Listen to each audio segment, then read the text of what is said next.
तो नमस्कार सभी साथियों का। तो आप सभी साथियों का स्वागत है आज हमारे इस आपके अपने YouTube चैनल के ऊपर।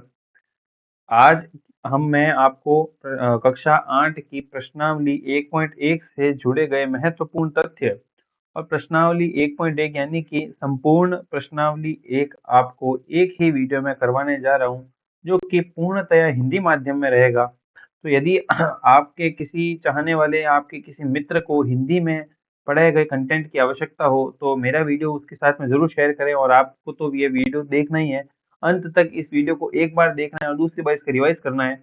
आपको इस प्रश्नावली में किसी भी प्रकार की दिक्कत नहीं आएगी भविष्य में। तो जैसा कि आप सभी जानते हैं, आपके बोर्ड एग्ज़ाम्स बहुत ही नज़दीक है। इसको उसके मद्देनज़र रखते हुए मैंने मेरा एक छोटा-सा सेशन तैयार किया है आप लोगों के लिए, जिसमें मैं आपको प्रश्नावली 1.1 से जुड़े गए तथ्य और परीक्षा में महत्वपूर्ण सवाल जो भी बन सकते हैं, उनके बारे में मैं आपको बताऊँगा।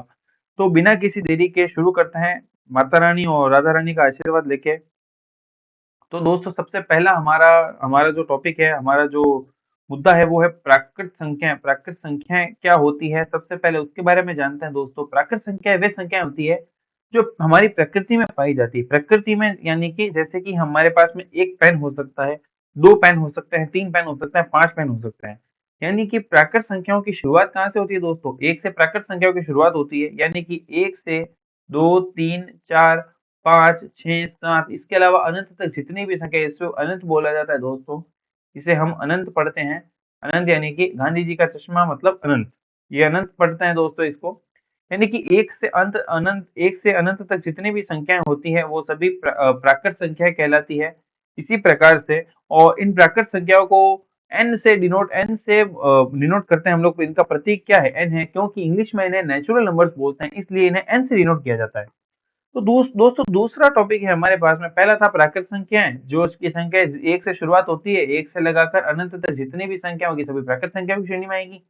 दूसरी संख्या दोस्तों आती है हमारे पास में पूर्ण संख्याएं। पूर्ण संख्याएं वे संख्याएं होती है दोस्तों, जिसमें यदि हम पूर्ण संख्या किसी भी संख्या को पूर्ण करने के लिए हमें जीरो का इस्तेमाल करना पड़ता है। आपको ये चीज ध्यान में रखनी होगी। जैसे कि यदि हम किसी संख्या 1 लिखते हैं, तो 1 लिखने के लिए इसके आगे जीरो लगा देंगे, जीरो एक संपूर्ण हो जाएगा, ये जीरो एक पूर्ण हो जाएगा।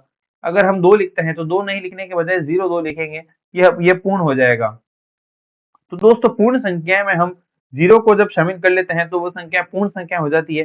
जीरो के साथ में 1, 2, 3, 4, 5 और उसके अलावा अनंत तक जितनी भी संख्याएं होंगी वे सभी क्या होंगी? पूर्ण संख्याओं के रूप में। इसका मतलब दोस्तों यहाँ तक हमने क्या पढ़ा? यहाँ तक हमने पढ़ लिया है प्राकृत संख्याएं 1 से शुरुआत होती है और पूर्ण संख्याएं 0 से शुरू होती है। प्राकृत संख्याएं 1, 2, 3, 4 से अनंत तक और पूर्ण संख्याएं 0, 1, 2, 3, 4 से अनंत तक। सिर्फ इतना सा इसमें फ़र्क है। फ़र्क ये है पूर्ण संख्या में हम 0 भी शामिल कर लेते हैं। अब इसमें थोड़ा-सा और फ़र्क हो जाएगा, जैसे-जैसे पीछे की साइड चलते जाएँगे। अब पूर्णांक में क्या होता है दोस्तों, हम माइनस की ऋणात्मक जितनी भी संख्या है, उसे भी हम हमारी श्रेणी में शामिल कर लेते हैं। इसका मतलब ये है माइनस अनंत भी शामिल होगा। माइनस अनंत के बाद में -3, -2, -1 भी होगा। उसके बाद 0 भी होगा, 1 भी होगा, 2 भी, 3 भी और यहाँ से लगाकर प्लस का अनंत तक। इसका मतलब दोस्तों हम लोग यदि पूर्ण संख्याओं में ऋणात्मक संख्याएं भी जोड़ दी जाए तो हमारे पास में क्या प्राप्त हो जाएगा? पूर्णांक प्राप्त हो जाएगा। अब यदि आप लोगों ने संख्या रेखा पढ़ी है, नहीं पढ़ी है तो अभी बता देता हूँ आपको। संख्या रेखा होती है एक, हम उन संख्या रेखा में उसके मध्य में होता है जीरो, मध्य के सीधे हाथ की तरफ होती है धनात्मक संख्याएं 1, 2, 3, 4, 5, 6, 4, 5 प्लस अनंत तक यहाँ पर कुछ भी हो सकता है। और जीरो के लेफ्ट साइड में उल्टे हाथ की तरफ -1, -2, -3, -4 इस प्रकार से दोस्तों माइनस अनंत तक संख्या चलती है। यानी कि शुरुआत में अगर मैं आपको पूरा रिवीजन करवाता हूँ अभी से लेकर अंत तक का, तो क्या होता है? 1 से लगाकर प्लस तक की संख्या प्राकृत संख्याएं आएंगी। अगर जीरो को भी जोड़ लिया जाएगा तो पूर्ण संख्या हो जाएंगी और अगर पूरी संख्या रेखा को ले लिया जाएगा तो वे कौन सी? पूर्णांक हो जाएंगे। यानी कि दोस्तों पूर्णांक में हमारे पास में माइनस अनंत से प्लस अनंत तक हो जाएगा और प्राकृत संख्या हमारे 1 से शुरुआत होती है, क्योंकि प्रकृति हमें 1 से शुरुआत करना सिखाती है। और पूर्ण संख्याएं जीरो हम हर संख्या को पूर्ण कर देता है। इसका मतलब पूर्ण संख्या 0 से शुरू होती है। तो दोस्तों हमारे पास में 3 प्रकार की संख्या है, तीनों संख्याएं हमारे पास में खत्म हो चुकी है। चौथा हमारा और लास्ट संख्याओं से संबंधित सवाल है परिमेय संख्याएं। परिमेय संख्याएं दोस्तों वे संख्याएं होती है हम जिन्हें हम p बटा q के रूप में लिख सकते हैं। p बटा q यानी कि p बटा q। इसे बटा का चिन्ह बोलते हैं, इसे बोलते हैं अंश, और इसे कहा जाता है दोस्तों हर। जहाँ पे q का मान 0 के बराबर नहीं हो सकता। क्यों नहीं हो सकता? इसका एक इम्पोर्टेंट, बहुत ही महत्वपूर्ण कारण है दोस्तों, आपको ये ध्यान में रखना होगा। इसका महत्वपूर्ण कारण ये होता है, यदि किसी भी संख्या में हम 0 का भाग लगा दें, यानी 1 में 0 का भाग लगाऊंगा तो उत्तर हमारे पास में आएगा अनंत। इसी प्रकार यदि मैं 4 में 0 का भाग लगाता हूँ तो भी मेरे पास में उत्तर अनंत आएगा, और अगर -3 में भाग में 0 करूंगा तो भी उत्तर क्या है? अनंत आएगा। इसका मतलब q की जगह यानी कि हर में 0, हर कभी भी 0 के बराबर नहीं हो सकता। किसी भी भिन्न में हर 0 के बराबर नहीं हो सकता। इसलिए परिमेय संख्या में भी हर जो है वो 0 के बराबर नहीं हो सकता दोस्तों। तो परिमेय संख्याओं की परिभाषा बिल्कुल स्पष्ट, बिल्कुल आसान परिभाषा परिमेय संख्याओं की। 1/2 एक परिमेय संख्या है, क्योंकि हमने इसे p और q के रूप में लिख दिया। ये p और q हो गया। इसी प्रकार 3/2 भी एक परिमेय संख्या है, ये p हो जाएगा, ये q हो जाएगा। इसी प्रकार 10/11 भी एक परिमेय संख्या है। परिमेय संख्या हर वो संख्या जिसे हम p बटा q के रूप में लिख सकते हैं, वो परिमेय संख्या हो जाती है। ठीक है दोस्तों, आगे बढ़ते हैं हम। आगे इस पाठ में, इस चैप्टर में समझने वाली, इस चैप्टर में प्रश्न तो, इस प्रश्नावली में प्रश्न तो सिर्फ एक ही है, पर इस प्रश्नावली में समझने लायक बहुत कुछ है दोस्तों। ये प्रश्नावली आपके कक्षा 8 में ही नहीं, कक्षा 9 में, कक्षा 10 में, कक्षा 11 में और कक्षा 12 तक में भी आपकी ये प्रश्नावली काम आती है, क्योंकि परिमेय संख्या से संबंधित सवाल आपके एग्जाम में 100% पूछा जाएगा। और प्राकृत संख्याएं, पूर्ण संख्याएं और पूर्णांक, इनके बारे में भी आपको दोस्तों बहुत अच्छे से ध्यान होना चाहिए, नहीं तो हमारे पास में प्रश्न हल नहीं हो पाता है। आगे बढ़ते हैं दोस्तों, हम इसी कड़ी में हमारे पास में एक आपके किताब के अंदर, पाठ्य पुस्तक के अंदर आपकी ये सारणी दी हुई होगी। इस सारणी को यहाँ से देख के आप पूरा कर सकते हैं। इस सारणी को समझाऊंगा मैं आपको। हमारे पास में ऐसी तीन सारणियां हैं, एक यहाँ पर, दूसरी और तीसरी। तीन सारणी हमारे पर, तीनों को हम अच्छे से इत्मीनान से समझेंगे। तो दोस्तों आप अपना पेन और कॉपी सब कुछ नीचे रख दीजिए, और सिर्फ और सिर्फ आपका ध्यान स्क्रीन के ऊपर होना चाहिए। तो सबसे पहले दोस्तों हम समझते हैं, हम जिस क्रम में संख्या बढ़ी उसी क्रम में समझेंगे। सबसे पहले हम प्राकृत संख्याएं, दूसरा हम पूर्ण संख्याएं, तीसरा पूर्णांक, और तीसरा चौथा परिमेय संख्या है। इन चारों को हम लोग समझते हुए चलेंगे। सबसे पहले हम नियम पढ़ रहे हैं संवर्त का नियम, समवृत्त। समवृत्त का नियम क्या होता है दोस्तों? समवृत्त का नियम होता है दोस्तों, यदि मैं संक्रिया, संक्रिया क्या होता है उसके बारे में, वो तीन चीजें आपको समझानी पड़ेगी। सबसे पहले समवृत्त क्या होता है? समवृत्त मतलब होता है दोस्तों, यदि मैं गणित की कोई भी संक्रियाओं का इस्तेमाल प्राकृत संख्याओं में करता हूँ, तो हमारे पास में जो उत्तर आएगा वो प्राकृत संख्याएं आ रहा है या नहीं आ रहा है। यानी कि हमें करके देखना होगा समवृत्त में। उसमें हमें क्या करना है? हमें योग भी करना है, व्यवकलन, व्यवकलन का मतलब होता है माइनस, माइनस यानी कि घटाव, घटाव जिसे हम बोलते हैं। व्यवकलन भी करना है, योग भी करना है, गुणन भी करना है और भाग भी करना है। ये करना कैसे है? सबसे पहले समवृत्त का मतलब ये होता है, यदि मैं प्राकृत संख्याओं में समवृत्त का नियम लगाता हूं तो क्या मेरे पास में वापस पुनः प्राकृत संख्या प्राप्त होती है? इसे देखते हैं। अगर प्राकृत संख्या प्राप्त होती है तो समवृत्त हो जाएगा, प्राप्त नहीं होती है तो समवृत्त नहीं होगा। आइए इसे अच्छे से उदाहरण से समझते हैं। सबसे पहले हम जानते हैं प्राकृत संख्याएं। तो दोस्तों प्राकृत संख्याएं, जैसा कि मैंने आपको बताया था, प्राकृत संख्याओं की शुरुआत कहाँ से होगी? प्राकृत संख्याओं की शुरुआत होगी 1 से, यानी कि 1, 2, 3, 4, 5 से लगाकर अनंत तक जितनी भी संख्या होगी प्राकृत संख्या होगी। सबसे पहले हमें प्राकृत संख्याओं का पढ़ना है योग से।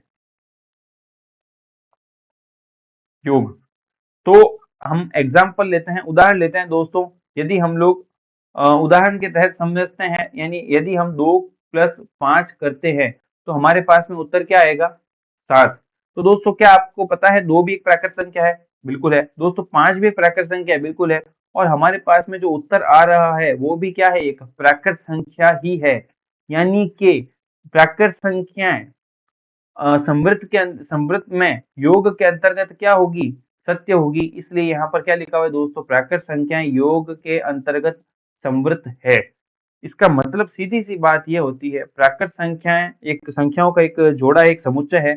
यदि हम इन प्राकृत संख्याओं में से किन्हीं भी दो संख्याओं को जोड़ते हैं, अगर उन दो संख्याओं को जोड़ने पर उत्तर भी प्राकृत संख्या आता है तो वो समवृत्त की की श्रेणी में आएगा। अगर प्राकृत संख्या उत्तर नहीं आता है तो वह समृद्ध की श्रेणी में नहीं आएगा। तो दोस्तों आपने प्राकृत संख्याओं को करके देख लिया है। हम अगर प्राकृत संख्याएं जो योग करते हैं तो हमारे पास में उत्तर भी प्राकृत संख्या ही आती है, इसलिए यह समृद्ध हो जाएगा। इसको बहुत ही आसान भाषा में और समझना चाहें तो प्राकृत प्लस प्राकृत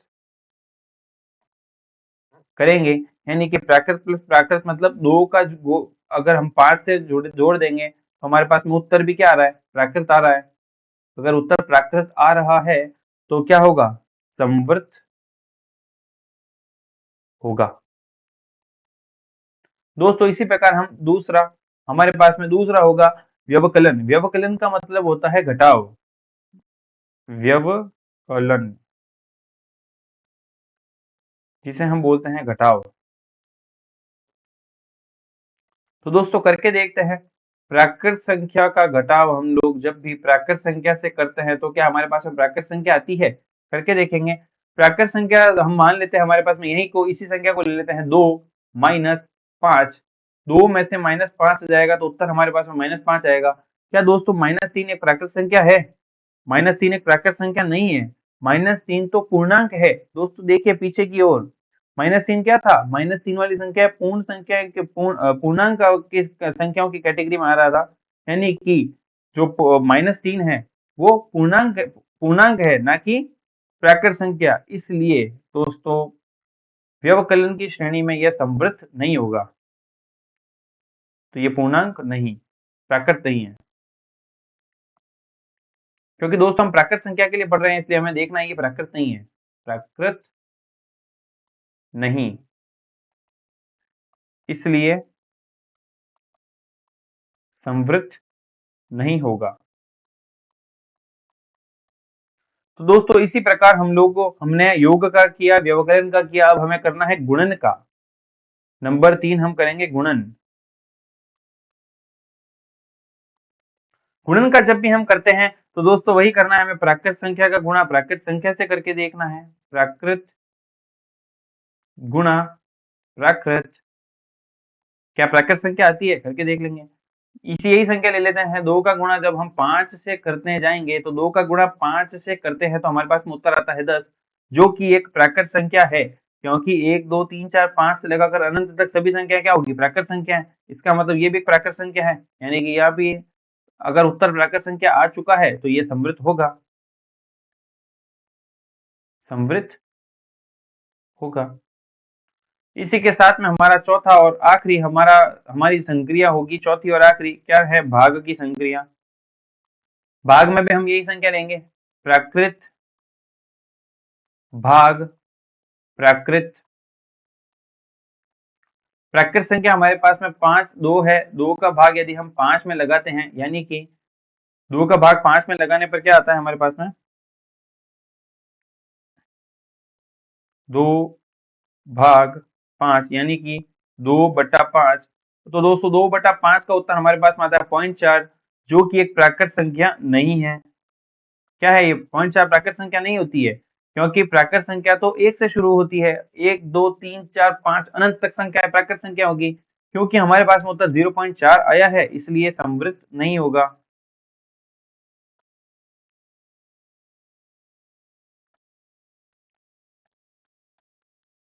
तो दोस्तों आप समझ चुके होंगे प्राकृत संख्याओं के लिए सबसे पहले हमने हमारी सभी संक्रियाओं को संपूर्ण किया है। प्राकृत संख्या से जब हमने शुरुआत की, प्राकृत संख्याओं में पहले हमने योग किया, व्यवकलन किया, गुणन किया और भागफल किया। ये सभी करने के बाद में हमें हमारा उत्तर मिल चुका है। हमें हमारा उत्तर के रूप में मिला है कि प्राकृत संख्याएं समृद्ध की में योग के अंतर्गत समृद्ध होती है, व्यवकलन में समृद्ध नहीं होती है, गुणनफल में समृद्ध होती है और भागफल में समृद्ध नहीं होती है। दोस्तों इसको याद करने की कतई आवश्यकता नहीं है, आपको सिर्फ और सिर्फ ये याद रखना है कि प्राकृत संख्या, पूर्ण संख्या और पूर्णांक की श्रेणी में कौन कौन सी संख्या आती है।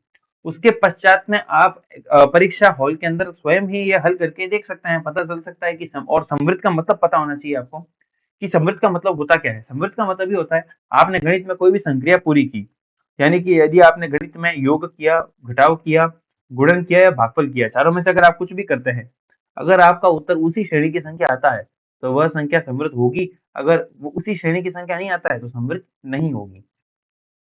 ये हमने प्राकृत संख्याओं के बारे में पढ़ा। इसी के साथ साथ इसी के जैसा का जैसा हम लोग किस में, अब हम लोग पूर्ण संख्याओं के लिए पढ़ने जा रहे हैं। पूर्ण संख्याओं में करते हैं दोस्तों, आइए अगले पेज पे चलते हैं। दूसरा, पूर्ण संख्याएं। तो दोस्तों आपको पता होगा पूर्ण संख्याएं, राइटिंग अच्छी लिख देता हूं मैं, पेन टाइप की राइटिंग ऐसी हो पाती है। पूर्ण, अगर राइटिंग अच्छी करने चलूंगा तो बहुत धीरे धीरे लिखूंगा। पूर्ण संख्याएं, पूर्ण संख्या दोस्तों कहाँ से शुरू होती है? क्योंकि किसी भी संख्या को पूर्ण करने में जीरो का महत्वपूर्ण योगदान होता है, इसलिए 0, 1, 2, 3, 4, 5 और अनंत तक जितनी भी संख्याएं होंगी वो सभी कौन सी संख्या हो जाएगी? फिर सभी हो जाएंगी, वे सभी हो जाएंगी पूर्ण संख्याएं। तो दोस्तों हम लोग पूर्ण संख्याओं के अंतर्गत भी ये करके देखेंगे। सबसे पहले हमें क्या करना होगा? सबसे पहले हमें योग के लिए करके देखना है। योग के लिए करते हैं योग करेंगे पूर्ण संख्या प्लस पूर्ण संख्या।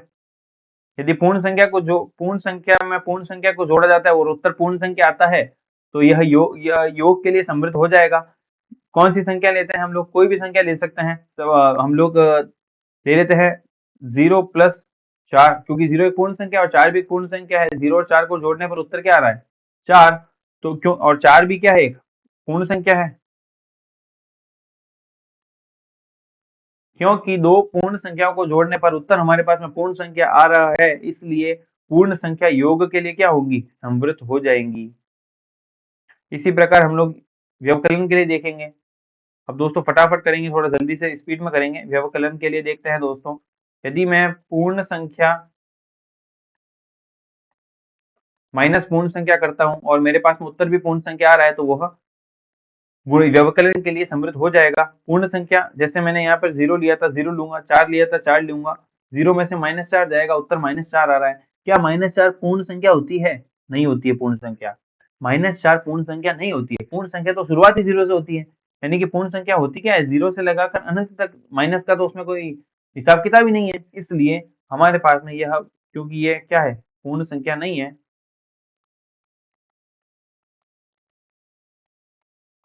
इसलिए समृद्ध नहीं है। इसी के साथ में दोस्तों हम लोग बिल्कुल ऐसे ही करने जा रहे हैं। अगला 4, तीसरा है दोस्तों हमारे पास में गुणन। गुणन के लिए समृद्ध को हमें चेक करना है, गुणन के लिए समृद्ध होता है या नहीं। यानी कि पूर्ण संख्या का गुणा हमें पूर्ण संख्या से ही करना है। तो दोस्तों वही संख्या ले लूंगा मैं, तो जो संख्या मैं हर बार ले रहा हूँ। जरूरी नहीं आप ये संख्या लो, आप कोई भी संख्या लेके देख सकते हो।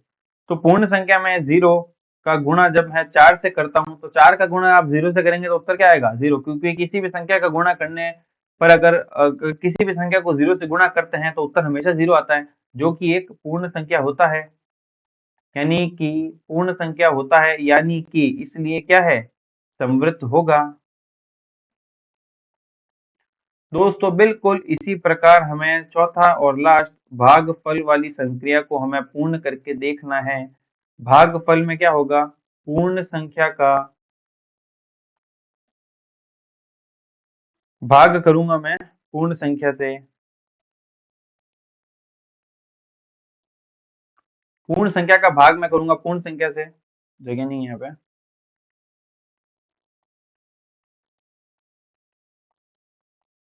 पूर्ण संख्या भाग पूर्ण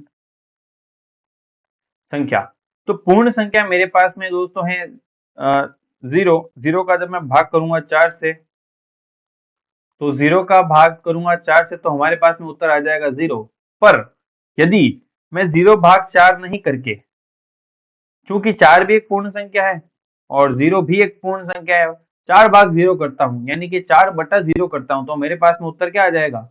अनंत आ जाएगा, जो कि एक पूर्ण संख्या नहीं। अब आप मुझे कहेंगे कि 0/4 में 0 आ रहा है जो कि पूर्ण संख्या इसमें हो रहा है, पर दोस्तों ऐसा नहीं होता है। हमें हर तरह की संभावनाओं को चेक करके चलना होता है। अगर किसी भी संभावना में हमारी कंडीशन सेटिस्फाई नहीं हो रही है, यानी हमारी जो संभावना है वो उसे संतुष्ट नहीं कर रही है, तो हम उसे संतुष्ट नहीं मानेंगे, क्योंकि यहाँ पर ये संभावना संतुष्ट इसको नहीं कर पा रही थी। इसलिए ये समृद्ध नहीं होगा, क्योंकि उत्तर हमारे पास में अनंत आ रहा है और अनंत पूर्ण संख्या नहीं होती है, इसलिए समृद्ध नहीं होगा।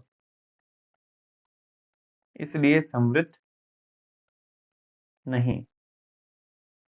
बिल्कुल इसी प्रकार अगला हम लोग चेक करेंगे। दोस्तों हमने किसके लिए चेक किया? सबसे पहले हमने प्राकृत के लिए किया, 2 हो जाएगा ये। अब हम प्राकृत के लिए किया, पूर्ण के लिए किया। अब दोस्तों हम करेंगे इसे पूर्णांकों के लिए। पूर्णांकों के लिए हल करने के लिए मैं सबसे पहले तो एक स्लाइड ऐड कर लूंगा,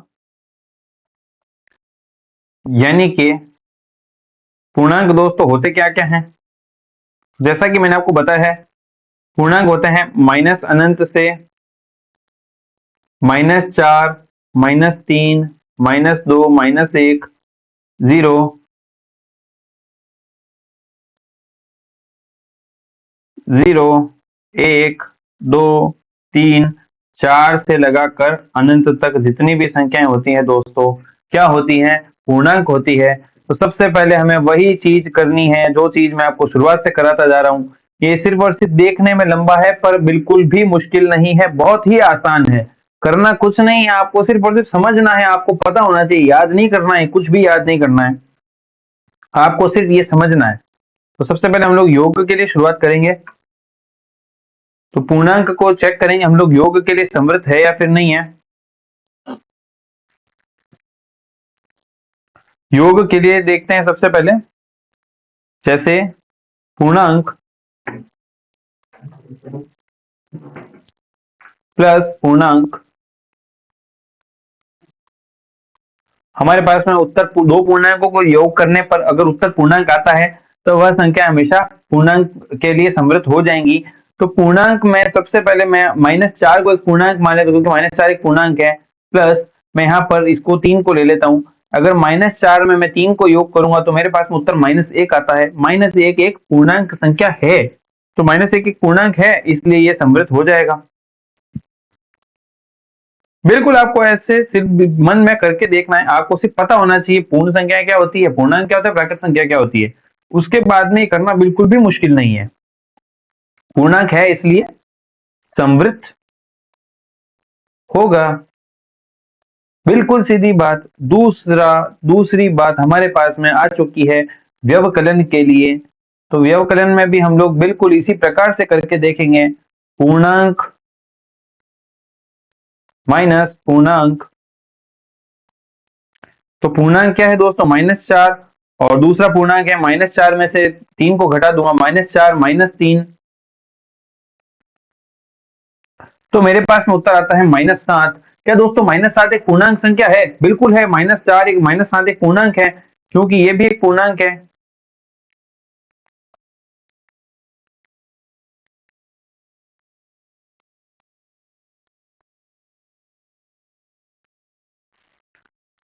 क्योंकि ये एक पूर्णांक संख्या है, तो अब हम करके देखेंगे इसको।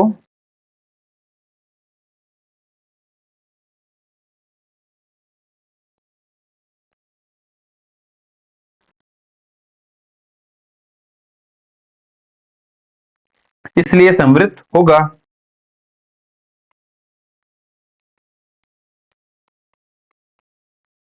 क्योंकि दोस्त पूर्णांकों को घटाने पर हमारे पास में उत्तर भी पूर्णांक आ रहा है, इसलिए ये समृद्ध हो जाएगा। तीसरा हम लोग हल करेंगे दोस्तों। तीसरा हमारे पास है गुणनफल, गुणन।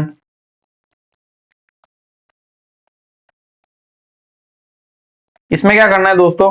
हमें पूर्णांक का गुणा किससे करना है? पूर्णांक से ही करना है। पूर्णांक का गुणा पूर्णांक से जब हम करने जाएंगे तो पूर्णांक में दोस्तों मेरे यहाँ पे -4 ले लेता हूँ, और दूसरा पूर्णांक मैं 3 ले लेता हूँ। -4 का गुणा जब 3 से करूंगा तो मेरे पास में उत्तर आएगा -12। क्योंकि -12 एक पूर्णांक संख्या है, इसलिए ये इसमें भी क्या होगा? समृद्ध होगा। -12 एक पूर्णांक है, इसलिए समृद्ध होगा। अब इसे तो आपको फटाफट हल करना है। अब आप समझ ही चुके होंगे, हमने इतना प्रश्न हल कर लिए हैं तो ये कितना आसान तरीके से हल हो जाएगा। दूसरा अब हमें करना है भाग। भाग को करने के लिए पूर्णांक में पूर्णांक का भाग करेंगे हम लोग पूर्णांक से, तो हमारे पास में उत्तर पूर्णांक आता है तो ठीक, नहीं आता है तो कोई बात नहीं।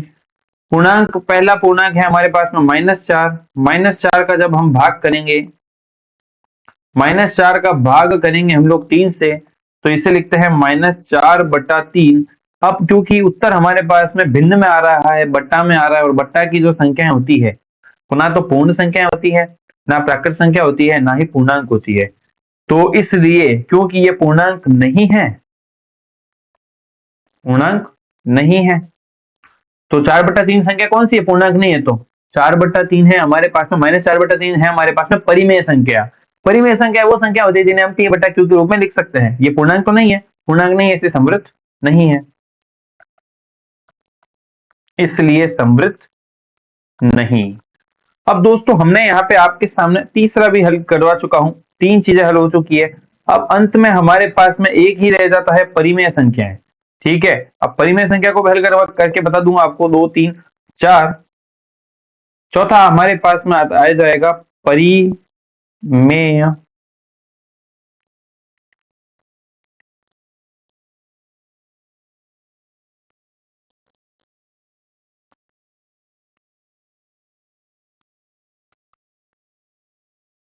दूसरा हमारे पास में है परिमेय संख्याएं। परिमेय संख्याओं को हम p/q के रूप में लिख सकते हैं। परिमेय संख्या कौन कौन सी हो सकती है, 1/2, 2/3, 1/2, 2/3, 4/3, 5/7, -3/2, -7/11। ये सभी की सभी जो भी संख्या है, जिन्हें हम अनंत, कितनी भी संख्या हो सकती है, हम जिन भी संख्याओं को p/q के रूप में लिख सकते हैं, वे संख्या क्या हो जाएगी, परिमेय संख्या हो जाएगी। तो अब हम सबसे पहले इसे चेक करने जाएंगे। अब फटाफट काम करेंगे थोड़ा सा, योग के लिए परिमेय संख्या चेक करेंगे, यानी कि मैं योग के लिए परिमेय संख्या का योग, परिमेय प्लस परिमेय करके देखूंगा। यानी कि परिमेय संख्या मेरे पास में कौन सी है दोस्तों, 1/2 को जब मैं 2/3 से योग करके देखूंगा, मेरे पास में लसअ 2 और 3 का लसअ आता है 6। 2 का भाग 6 में जाता है, 3 का गुणा होगा 1 से, 3 एकम 3। 3 का भाग जाता है 6 में 2 बार, 2 का गुणा होगा 2 से, यानी कि 4। यानी कि 3 + 4 कितना, 7/6। 7/6 भी एक परिमेय संख्या होती है, क्योंकि एक स्वयं p/q के रूप में है, इसलिए समृद्ध होगा। तो ये क्या है, परिमेय संख्या है, इसलिए समृद्ध होगा। दूसरा दोस्तों हमारे पास में आ जाएगा व्यवकलन। व्यवकलन, अब व्यवकलन को हम लोग हल करेंगे। व्यवकलन में भी वही बात, परिमेय माइनस परिमेय करके देखेंगे दोस्तों। 1/2 -2/3, बिल्कुल वही तरीका, लसअप आएगा 6। 2 का पहाड़ा 3, 2 का पहाड़े में 3 बार आता है 6, 3 का गुणा 1 से होगा 3। 3 के पहाड़े में 2 बार आता है 6, 2 का गुणा 2 से होगा 4। 3 में से -4 जाएगा तो माइनस का 1/6, जो कि खुद एक परिमेय संख्या है। और यदि ये खुद स्वयं एक परिमेय संख्या होगी, तो इसलिए ये क्या होगा, समृद्ध होगा।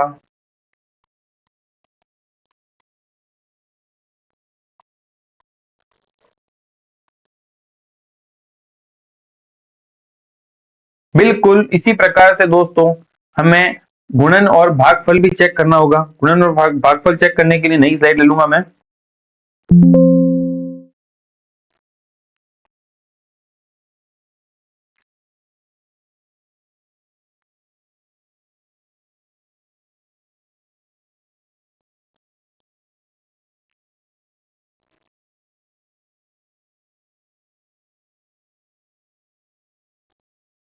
अब दोस्तों हम बिल्कुल इसी प्रकार से इसका गुणन भी चेक, जांच कर लेंगे कि क्या आता है हमारे पास में। गुणन में क्या करना है, परिमेय संख्या का गुणा, परिमेय संख्या का गुणा हमें परिमेय संख्या से करना है।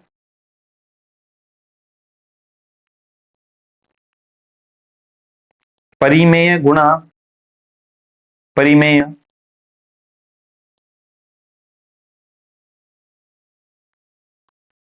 तो परिमेय संख्या 1/2 का गुणा जब मैं 3/2 से या 2/3 से करने जाऊंगा, 2/3 से 1/2 का गुणा करूंगा, 2 से 2 कैंसिल, यानी कि मेरे पास में उत्तर क्या आता है 1/3, जो कि स्वयं एक परिमेय संख्या है। क्योंकि परिमेय दो परिमेय संख्याओं का गुणनफल स्वयं एक परिमेय संख्या आ चुका है, इसलिए ये क्या होगा, समवृत्त होगा। बिल्कुल इसी प्रकार चौथा मैं गुणन का चेक करने जाऊंगा, 4 गुणन नहीं भाग के लिए। अगर मैं भाग के लिए करने जाऊंगा तो परिमेय परिमेय का भाग करूंगा मैं परिमेय से, तो मेरे पास में परिमेय संख्या होती है 1/2 का भाग जब मैं 2/3 में करूंगा, तो भाग का मतलब 1/2 का भाग 2/3 से हो जाएगा, 3 ऊपर चला जाएगा, 2 नीचे आ जाएगा, यानी कि 3/4, जो कि एक परिमेय संख्या होती है। पर दोस्तों ठहरिए, यहाँ पे आपके रुकने की जरूरत है, क्योंकि हमें पता है जीरो भी एक परिमेय संख्या होती है नहीं होती है, जीरो भी एक परिमेय संख्या होती है। क्यों होती है, अब इसका थोड़ा सा आपको समझने की जरूरत है। क्योंकि हम जीरो को 0/1 लिख सकते हैं, उत्तर 0 ही आएगा। क्योंकि हम जीरो को 0/2 लिख सकते हैं, उत्तर 0 ही आएगा। यानी कि हम जीरो को p/q के रूप में लिख सकते हैं, क्योंकि जीरो भी एक परिमेय संख्या है। तो क्यों ना हम जीरो का भाग लगा के देखते हैं, कोई भी परिमेय संख्या में हम जीरो का भाग लगा के देखते हैं। तो परिमेय संख्या हमारे पास में कौन सी है, 1/3 परिमेय संख्या है, इसमें हम भाग लगाएंगे जीरो का, यानी 1/3 में भाग लगाएंगे जीरो का, यानी कि 1/3 जो होगा जीरो से गुणा हो जाएगा, और 1/3 का जीरो से गुणा होता है 1/0, और 1/0 हमारे पास में दोस्तों उत्तर आता है अनंत, जो कि परिमेय संख्या नहीं होता है। तो दोस्तों ये समवृत्त नहीं होगा, इसलिए समवृत्त नहीं। तो आपको सिर्फ और सिर्फ भागफल में डरने की जरूरत है, क्योंकि भागफल में आप दोस्तों, अब आप आ जाइए इस टेबल को देखते हैं, भागफल के लिए कोई भी संख्या अपने आप में कभी भी समवृत्त नहीं हो सकती। यहाँ पर भी नहीं है, यहाँ पर भी नहीं, यहाँ पर भी नहीं, यहाँ पर भी नहीं, यानी कि भागफल में तो कोई संख्या समवृत्त होगी ही नहीं। योग में सभी संख्या समवृत्त होगी, और गुणन में भी सभी संख्या समवृत्त होगी। और रही बात व्यवकलन की, तो व्यवकलन में दोस्तों आपको हल करके देखना है, एक एक करके चेक कर लेंगे तो अपने आप उत्तर आ जाएगा। तो इसे करना बिल्कुल आसान था। ये इतना सब कुछ आपको समझाने के लिए सिर्फ एक ही कारण था कि आपको ये पाठ समझ में आना चाहिए। एग्जाम में यहाँ से प्रश्न बनना मुश्किल है, पर आपको ये चीज समझ में नहीं आएगी तो आप संख्या प्रणाली को नहीं समझ पाएंगे। और संख्या प्रणाली को समझना, ये अपनी नींव होती है संख्या प्रणाली, गणित की शुरुआत की नींव होती है संख्या प्रणाली। अगर वो समझ में आ जाती है तो आगे गणित की सारी प्रश्न अच्छी समझ में आ जाती है। तो दोस्तों हम आज हमने समवृत्त के अंतर्गत परिमेय संख्या, पूर्णांक संख्या, पूर्ण संख्या, प्राकृत संख्या को पढ़ चुके हैं। अब हम आगे का एक और पढ़ेंगे। यहाँ से आपको ये टेलीग्राम चैनल के ऊपर मिल जाएगा, जितना भी काम है आपको सबका सब टेलीग्राम चैनल के ऊपर मिल जाएगा। मेरा टेलीग्राम चैनल ज्वाइन करना ना भूलें, जो कि वीडियो के डिस्क्रिप्शन में आपको लिंक मिल जाएगा। अगला अब हमें पढ़ते हैं, देखिए दोस्तों वो तो समवृत्त था, अब ये क्या है, क्रम विनिमेय। समवृत्त हमने पढ़ चुके हैं, अब हम लोग पढ़ेंगे क्रम विनिमेय का नियम। तो दोस्तों क्रम विनिमेयता होता क्या है, सबसे पहले उसको समझते हैं। क्रम विनिमेयता मतलब होता है कि क्रम को परिवर्तित करने के बाद में हमारे पास में उत्तर में किसी भी प्रकार का परिवर्तन अगर नहीं होता है तो क्रम विनिमेयता के नियम का पालन होता है, और क्रम बदलने के पश्चात यदि उत्तर में परिवर्तन होता है तो क्रम विनिमेयता का पालन नहीं होता है। आइए इसे उदाहरण से बिल्कुल अच्छे तरीके से समझते हैं। सबसे पहले हम लोग प्राकृत संख्याओं के लिए क्रम विनिमेयता को समझते हुए चलेंगे। तो प्राकृत संख्याएं, जैसा कि आपको प्राकृत संख्याएं मैं बार बार आपको समझाते हुए चलूंगा। प्राकृत संख्या वे संख्या होती है जो हमें प्रकृति सिखाती है, और प्रकृति हमें एक से सिखाना शुरू करती है। तो 1, 2, 3, 4, 5, 6 से लगाकर अनंत तक जितनी भी संख्याएं होंगी वे प्राकृत संख्याएं की श्रेणी में आएंगी। तो सबसे पहले हम लोग प्राकृत संख्याओं को प्राकृत संख्याओं के संबंध में क्रम विनिमयता का नियम पढ़ेंगे योग के लिए। तो योग के लिए देखते हैं दोस्तों, जब मैं योग करने जाऊंगा, अगर मैं 2 + 3 का योग करता हूं तो मेरे पास में उत्तर आता है 5, व यदि मैं 3 + 2 का योग करूंगा तब भी मेरे पास में उत्तर आता है 5। चूंकि क्रम बदलने के पश्चात 2+3 करता हूं, यहाँ पे 3+2 करता हूं, मेरे पास में उत्तर में किसी भी प्रकार का परिवर्तन नहीं आ रहा है, इसलिए क्रम विनिमय का पालन होगा। यानी कि प्राकृत संख्या योग के लिए क्या होगी, क्रम विनिमय हो जाएंगी। इसी प्रकार तो मैं क्या लिखूंगा, अतः क्रम विनिमय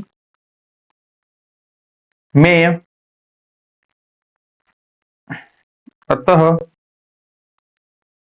क्रम विनिमय होगी। बिल्कुल इसी प्रकार से यदि मैं व्यवकलन के लिए चेक करता हूं, तो व्यवकलन में करने के लिए यदि मैं 2-3 व 3-2 करता हूं दोस्तों, तो आप देख सकते हैं 2-3 करने पर उत्तर -1 आता है व 3-2 करने पर उत्तर 1 आता है। क्या 1 और -1 बराबर होते हैं? तो दोस्तों 1 और -1 बिल्कुल भी किसी भी तरीके से बराबर नहीं हो सकते हैं। इस अतः क्रम विनिमय का पालन नहीं हो रहा है, अतः क्रम विनिमय नहीं, अतः क्रम विनिमय नहीं। ये दोस्तों बड़ा ही आसान है। अब आगे आगे का जितने भी नियम है सब बहुत ही आसान है। सबसे जो मुश्किल नियम था वो समृद्ध का ही था, समृद्ध भी इतना मुश्किल नहीं था, पर अब जितने भी नियम है अब इससे तो आसान ही होंगे सारे के सारे। तो जैसा कि आप देख सकते हैं क्रम विनिमय मतलब क्या होता है आप समझ चुके होंगे। इतना करने पर ही योग में यदि हम क्रम विनिमय लगाते हैं तो योग में क्रम विनिमयता के नियम का पालन होता है, क्योंकि यदि हम किसी भी संख्या का योग करते हैं, 10+2 योग करते हैं तब भी हमारे पास 12 उत्तर आएगा, और 2+10 करेंगे तब भी हमारे पास उत्तर क्या आएगा, 12 ही आएगा। पर व्यवकलन में ऐसा संभव नहीं होता है। व्यवकलन में दोस्तों यदि मैं 4 में से 3 को माइनस करूंगा तो मेरे पास में 1 उत्तर आएगा, पर मैं 3 में से 4 को उत्तर करूंगा तो -1 उत्तर आएगा। 1 और -1 किसी भी प्रकार से एक समान नहीं होते हैं, इसलिए हमारे पास में व्यवकलन के लिए क्रम विनिमय का पालन नहीं होता है। अब हम गुणन के लिए चेक करते हैं दोस्तों। गुणन के लिए गुणन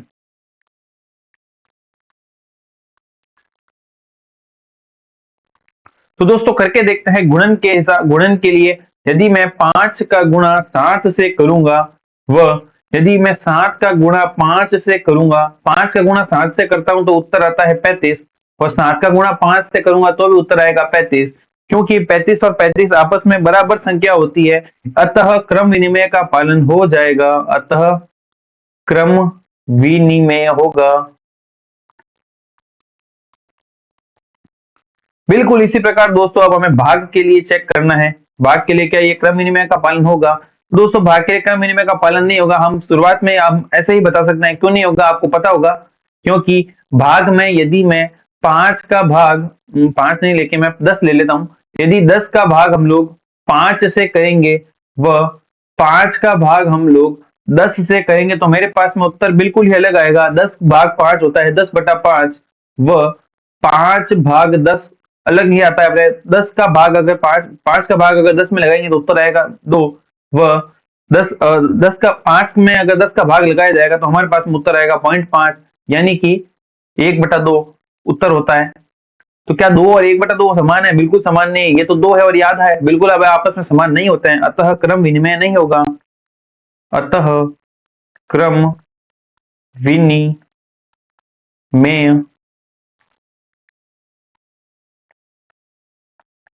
नहीं। बिल्कुल इसी प्रकार से दोस्तों हमने प्राकृत संख्या के लिए इसे देख लिया है। अब हम लोग चेक करेंगे पूर्ण संख्याओं के लिए। तो दोस्तों पूर्ण संख्याओं के लिए चेक करने के लिए हम लोग नए पेज से इसकी शुरुआत कर देंगे। पूर्ण संख्याएं दोस्तों, पूर्ण संख्याएं। तो दोस्तों जब तक मैं पूर्ण संख्याएं लिखता हूं आप याद कीजिए, सोचिए पूर्ण संख्याएं होती कौन कौन सी है। मैंने आपको किस तरीके से याद करवाया था, मैंने आपको कहा था हमें संख्याएं पूर्ण करने के लिए 0 को लगाना पड़ता है, क्योंकि 0 1 नहीं लिखते 0 1 लिखते हैं, 2 नहीं लिखते 0 2 लिखते हैं। इसलिए जो भी संख्याएं 0 से शुरू होती है, यानी कि 0 1 2 3 4 5 से जितनी भी संख्याएं होती है अनंत तक, वे सभी संख्याएं क्या हो जाएंगी दोस्तों, वे सभी संख्याएं पूर्ण संख्याएं हो जाएगी। तो अब हमें क्रम विनिमय का नियम पूर्ण संख्याओं में योग के तहत, व्यवकलन के तहत गुणन के तहत और भाग के तहत चेक करना है दोस्तों, बिल्कुल आसान है। अब इसमें बिल्कुल भी हमें समय व्यर्थ नहीं करना है, बिल्कुल जल्दी जल्दी से करते हुए चलेंगे और फटाफट इसे खत्म करेंगे। योग के लिए करेंगे सबसे पहले दोस्तों, क्योंकि अब बहुत ही आसान है, क्योंकि प्राकृत संख्या, पूर्ण संख्या, परिमेय संख्या में बिल्कुल भी फर्क नहीं आ पाएगा, इसमें सब कुछ एक समान ही रहेगा। इसलिए दोस्तों हम कैसे भी कर सकते हैं इसको। योग के लिए अगर मैं 0+3 करता हूं या 3+0 करूंगा तो मेरे पास में उत्तर यहां पर भी 3 आएगा और यहां पर भी 3 आएगा, अतः क्रम विनिमय हो जाएगा। बिल्कुल इसी प्रकार दूसरा व्यवकलन के लिए करूंगा।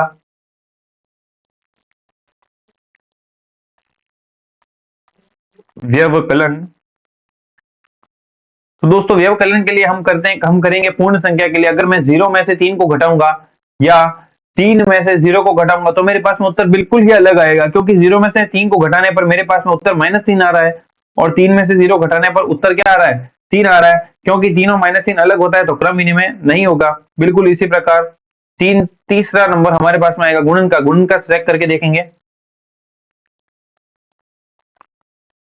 गुणन का चेक करेंगे दोस्तों।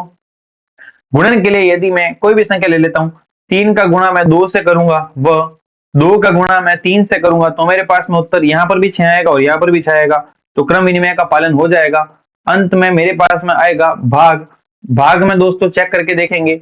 भाग का चेक करने के लिए हमें करना होगा, यदि मैं 4 का भाग करूंगा 2 से,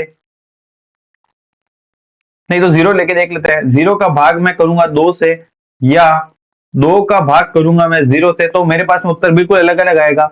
0 का भाग 2 में करूंगा या 2 का भाग 0 में करूंगा, तो आपको पता है दोस्तों 0 में किसी भी संख्या का भाग, अगर 0 से किसी भी संख्या को भाग दिया जाता है तो हमारे पास में उत्तर 0 आएगा, और 0 का किसी संख्या में भाग, 0 से किसी संख्या को भाग लगाते हैं तो हमारे पास में उत्तर कितना आता है, अनंत आता है। तो दोस्तों क्योंकि यहाँ पर अनंत आ रहा है, हमारे पास में 0 और अनंत बिल्कुल भी तरीके से, किसी भी तरीके से बराबर नहीं होता है, इसलिए क्रम विनिमय का पालन नहीं होगा।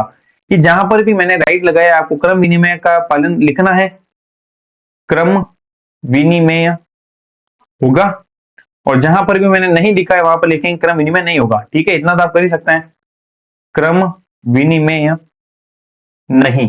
बस जहां पर भी राइट लगा है आपको क्रम विनिमय होगा, और जहां पर राउंड लगा है वहां पर क्रम विनिमय नहीं होगा। अब हमारे पास में इसी प्रकार से हमने दूसरा का हल कर लिया। अब हम तीसरा यानी कि परिमेय संख्याओं के लिए चेक करेंगे। सब तीसरा हमारे पास में आ जाएगा परिमेय संख्या। दोस्तों आपको पता है परिमेय संख्या कौन कौन सी होती है, 1/2, 3/2, 5/2, ये जितनी भी संख्या होंगी सबकी सब क्या होंगी, परिमेय संख्या होंगी। अच्छी राइटिंग में लिख देता हूं मैं, जल्दबाजी में काम खराब क्यों करना। ठीक है दोस्तों, अनंत रूप से अनेक संख्या हो सकती हैं। अब सबसे पहले हम इसे योग के लिए करके देखेंगे। योग के लिए हम लोग दोस्तों चेक करेंगे परिमेय संख्या क्रम विनिमय का पालन करती है या नहीं करती है। तो दोस्तों सबसे पहले हम लोग 1/2 में यदि हम 2/3 को जोड़ेंगे, या फिर 2/3 में हम 1/2 को जोड़ते हैं, तो दोस्तों देखते हैं कितना उत्तर आएगा। लसप आएगा 6, 2 का भाग 6 में जाएगा 3 बार, 3 का गुणा 1 से होगा 3 एकम 3, 3 का भाग जाएगा 6 में 2 बार, 2 का गुणा 2 से होगा 4, तो 4 और 3 होता है दोस्तों 7/6। इसी प्रकार आप यदि इसी को भी सॉल्व करके देखेंगे तो आपके पास में उत्तर 4+3 यानी कि 7/6 ही आपके पास में उत्तर आएगा, यानी कि क्रम विनिमय का पालन हो जाएगा। बिल्कुल इसी प्रकार से हमें व्यवकलन के लिए करना होगा। व्यवकलन व्यवकलन का करके देखेंगे, यानी कि 1/2 में से यदि मैं 2/3 को घटाऊंगा या 2/3 में से मैं 1/2 को घटाऊंगा, तो आपके पास में उत्तर दोनों ही केसेस में, दोनों ही संभावनाओं में आपके पास में उत्तर अलग अलग आएगा। तो अलग अलग आएगा, यहाँ पर आएगा 6, 2 का भाग 3 में जाएगा, 2 का भाग 6 में जाएगा 3 बार, 3 का गुणा होगा 1 से 3 एकम 3, 3 का भाग 6 में जाएगा 2 बार, 2 का गुणा होगा 2 से 4, और यहाँ पर भी इसी प्रकार से 6, 3 का भाग 2 में 2 4 -3, आपके पास में यहाँ पर आएगा -1/6 और यहाँ पर आएगा 1/6। क्योंकि -1/6 और 1/6 समान नहीं होते हैं, इसलिए क्रम विनिमय का पालन नहीं करेगा। बिल्कुल इसी प्रकार से अब हमें तीसरा और तीसरा चेक करके देखना है। तीसरा यानी कि हमें गुणन की संक्रिया को लगाकर देखना है कि उत्तर आ रहा है या नहीं। तीसरी संक्रिया हमारी होगी गुणन की संक्रिया। गुणन की संक्रिया में यदि मैं 1/2 का गुणा 2/3 से करूंगा या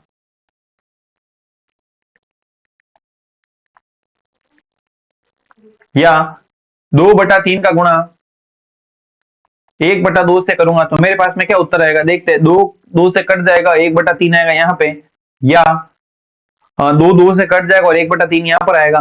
क्योंकि 1/3 और 1/3 आपस में समान होते हैं, इसलिए परिमेय क्रम विनिमय का पालन करेगा। अंत में मेरे पास में दोस्तों आ जाता है भाग, और भाग तो आपको पता है दोस्तों पालन करता ही नहीं है किसी भी चीज का, तो भाग में हम लोगों को मात्रा लगाने की जरूरत है ही नहीं, सीधा बिल्कुल करेंगे हम लोग।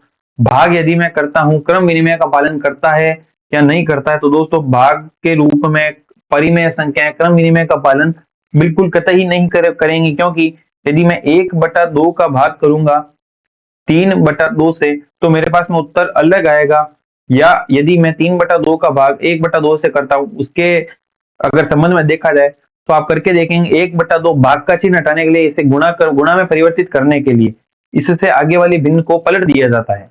ठीक है, इससे आगे वाली भिन्न को 3/2 की जगह 2/3 लिखूंगा, और बिल्कुल इसी प्रकार 3/2 को पलट के 1/2 को पलट के क्या लिखा जाएगा 2/1। तो दोस्तों करके देखते हैं, 2 से 2 कैंसिल, हमारे पास में यहाँ पर आया 1/3 और यहाँ पर 2 से 2 कैंसिल, यहाँ पर आपके पास में आया 3/1।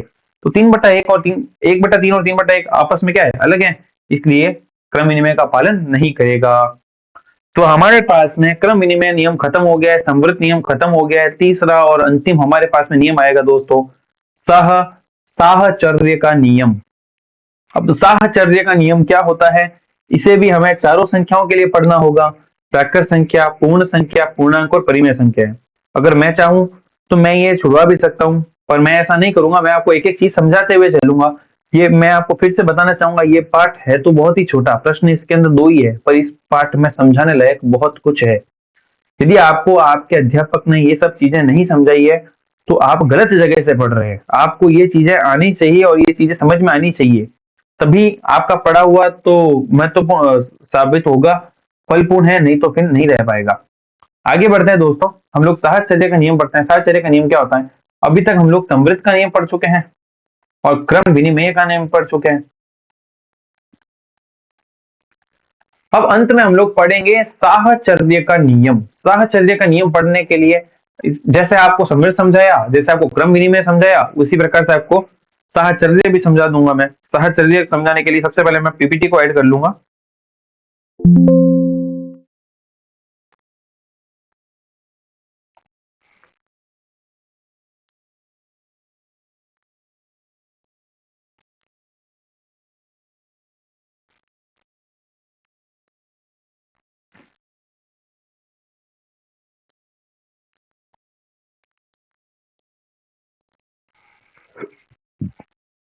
तो दोस्तों साहचर्य का नियम समझने के लिए हम लोग सबसे पहले किससे समझेंगे, जैसा कि हम समझते आ रहे हैं, हम सबसे पहले प्राकृत संख्याओं को उठाकर चलेंगे, प्राकृत संख्याओं से समझेंगे वह साहचर्य के लिए नियम लागू होता है या नहीं होता है।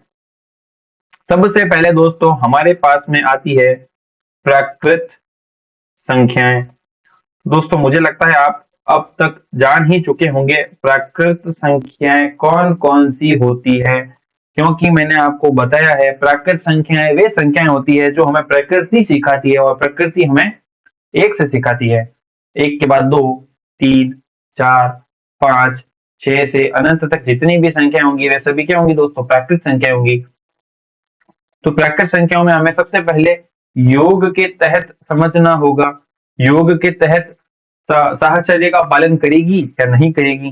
तो दोस्तों प्राकृत संख्याएं क्या क्या कैसे करते चलेंगे हम, 4+3+2 या 4+3+2।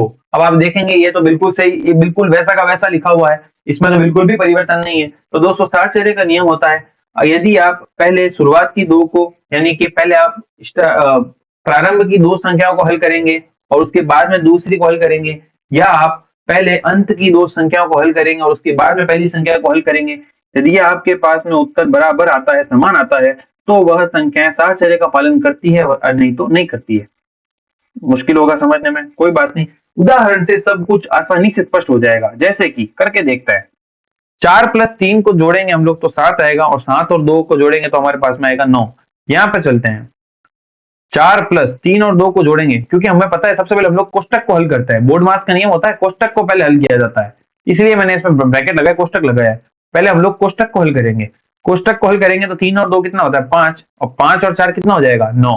क्योंकि उत्तर यहाँ पर भी 9 है, यहाँ पर भी 9 है, तो साहचर्य का पालन होगा, साहचर्य पालन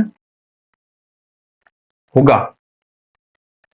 इसी प्रकार हमने योग के लिए देखा, अब हम लोग व्यवकलन के लिए देखेंगे। व्यवकलन के लिए साहचर्य का पालन देख के चलेंगे दोस्तों। व्यवकलन व्यवकलन के लिए दोस्तों मैं वही की वो संख्या हमारे पास में लेकर चलूंगा। जैसे कि कौन सी संख्या थी, 5 4 3 4 3 2, ठीक है। तो दोस्तों 4 -3 -2 या 4 -3 -2, फर्क कुछ नहीं होगा, पहले शुरुआत की 2 और बाद में अंत की 2 को हल करेंगे तो हमारे पास में उत्तर क्या आ रहा है वो देखना होगा। तो 4 में से 3 कोष्टक को हल करेंगे, 4 में से 3 जाएगा, 1 आएगा, 1 -2, क्योंकि 1 -2 कितना होता है -1। अब हम यहाँ पर सॉल्व करेंगे, यहाँ पर हल करेंगे, 4 -3 में से 2 जाएगा तो कितना आएगा दोस्तों 1, 4 में से 1 जाएगा तो दोस्तों हमारे पास में आएगा 3, और यहाँ पर हमारे पास में आ रहा है -1। क्योंकि -1 और 3 क्या है आपस में बराबर नहीं है, इसलिए साहचर्य का पालन नहीं होगा, साहचर्य पालन नहीं होगा। बिल्कुल इसी प्रकार अब हमें दोस्तों गुणन को भी देखना और भाग को भी देखना है। अब हम देखेंगे गुणन के लिए। गुणन के लिए देख के चलेंगे हम लोग, क्योंकि प्राकृत संख्याओं के लिए देख ले हैं तो इसलिए प्राकृत संख्या का गुणा ही हम लोग प्राकृत संख्या से करेंगे। तो प्राकृत संख्या हमारे पास में गुणन के लिए हम देख के चलेंगे, दो यही संख्या ले लेते हैं, चलो कोई बात नहीं। 4 का गुणा 3 से, 3 का गुणा 2 से, या 4 का गुणा 3 से, 3 का गुणा 2 से। पहले शुरुआत की 2 को, बाद में अंत की 2 को हल करके देखेंगे। 4 तिया 12, 12 का गुणा 2 से, या 4 गुणा 3 का गुणा 2 से 6, 12 का गुणा 2 से करूंगा तो आएगा 24, या 4 का गुणा 6 से करूंगा तब भी उत्तर आएगा 24। तो साहचर्य का पालन हो जाएगा। बिल्कुल इसी प्रकार हम लोग भाग के लिए हल करके देखेंगे। भाग के लिए हल करके देखेंगे तो बिल्कुल इसी प्रकार से 4 भाग 3 भाग 2, या 4 भाग 3 भाग 2। पहले ये दोस्तों हमें 4 भाग 3 को हल करना है, उसके बाद में पहले इसको हल करके देखेंगे। 4 का भाग करेंगे यदि हम 3 से, तो दोस्तों 4 का भाग जब भी आप 3 से करते जाएंगे तो आपके पास में उत्तर 1.33 आएगा। करके देखेंगे, नहीं आ रहा है समझ में, करके देख लेंगे। 3 एकम 3, 1 आएगा, यहाँ पे पॉइंट लगेगा 0, 3 तिया 9, 1 आएगा, 0 3 तिया 9, 1.33 आता ही रहेगा। और यदि मैं 1.33 का भाग 2 से करूंगा, 1.33 का भाग 2 से करूंगा तो मेरे पास में ये भिन्न बन जाएगी, इसको यहां तक ही रहने देंगे। उसके बाद में 4 का और 3 का भाग यदि मैं 2 से करूंगा, क्योंकि कोष्टक को हल करना है, 3 का भाग 2 से करूंगा तो 1.5 आएगा, यानी कि 4 का भाग 1.5। क्योंकि आप देख सकते हैं ये भिन्न और ये भिन्न आपस में पूर्णतया विपरीत है, अलग है, इसलिए यहाँ पर भी साहचर्य का पालन नहीं होगा, क्योंकि ये दोनों भिन्न क्या है आपस में, बिल्कुल अलग अलग भिन्न है। यानी कि पर नियम क्या कहता है, नियम कहता है कि संख्या में उत्तर परिवर्तन नहीं होना चाहिए। उत्तर का परिवर्तन गुणन में नहीं हो रहा, प्लस में नहीं हो रहा है, क्योंकि भाग में उत्तर का परिवर्तन हो रहा है, इसलिए साहचर्य का पालन नहीं होगा। आगे बढ़ते हैं दोस्तों, ये सब कुछ हमने प्राकृत संख्याओं के लिए पढ़ा। अब बिल्कुल बिल्कुल ऐसा का ऐसा हम लोग किसके लिए पढ़ेंगे दोस्तों, पूर्ण संख्याओं के लिए हम पढ़ने जा रहे हैं। पूर्ण संख्याएं हमारा दूसरा टॉपिक, पूर्ण संख्या। अब हमें बिल्कुल ये चीज पूर्ण संख्याओं के लिए पढ़नी है। पूर्ण संख्या मैंने आपको बताया हुआ है दोस्तों, हमें संख्या पूर्ण करने के लिए 0 लगाना होता है, तो 0 के साथ संख्या पूर्ण होगी। 0 1 2 3 4 5 6 से लगाकर अनंत तक जितनी भी संख्याएं होगी वे सभी क्या होंगी, पूर्ण संख्याओं की श्रेणी में आएगा। तो पूर्ण संख्याओं के लिए हमें योग के लिए शुरुआत में योग से शुरुआत करनी है, योग से शुरुआत करते हैं। ठीक है, योग से शुरुआत की, क्योंकि पूर्ण संख्या ऐसे जीरो को मैं शामिल करूंगा, हर उदाहरण में मैं जीरो को शामिल करूंगा। जीरो का योग हम लोग 3 से करेंगे, उसके बाद में 5 या 0 प्लस 3 प्लस 5। चूंकि मैंने आपको बताया हुआ है साहचर्य में पहले शुरुआत के दो, बाद में अंत के दो। यदि उत्तर समान तो साहचर्य का पालन हो जाएगा, उत्तर समान नहीं तो साहचर्य का पालन नहीं होगा।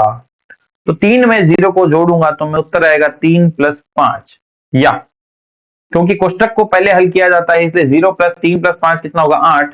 अब दोस्तों 5 और 3 होता है 8 और 0 प्लस 8 होता है 8, क्योंकि 8 और 8 दोनों आपस में बराबर होते हैं, इसलिए साहचर्य का पालन होगा, साहचर्य पालन होगा। इसी प्रकार दूसरा व्यवकलन के लिए देखेंगे।